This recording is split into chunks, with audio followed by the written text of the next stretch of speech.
Okay, let's talk about a super important data modeling idea, the mapping table. So, you've got players and you've got tournaments. How do you actually connect the two? Well, this is a classic many-to-many puzzle. One player, many tournaments. One tournament, many players. So, where do we even store this connection? Let's check out the obvious ideas first. First thought, what if we just cram a tournament ID into the player's record? Yeah, that falls apart instantly. A player can join multiple tournaments, so one field won't cut it. Okay, fine. So what if we flip it? Put the player IDs in the tournament table. Nope, same problem. A tournament has lots of players. A direct link either way is a dead end.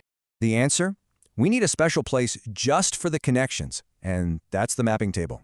It's basically a separate spot to keep track of who is connected to whom. Let's see. So we make a brand new table. It only holds two things, the player's ID and the tournament's ID. And here's the key idea. One row in this new table equals one single connection. That's it. See, each row just links one player to one tournament. It's just a record of their participation.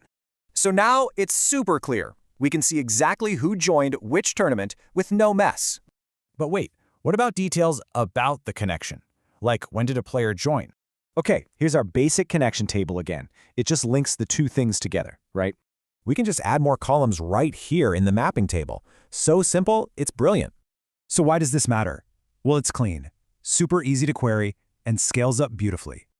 This clean setup makes it way easier to grow your system down the line. It's fundamental.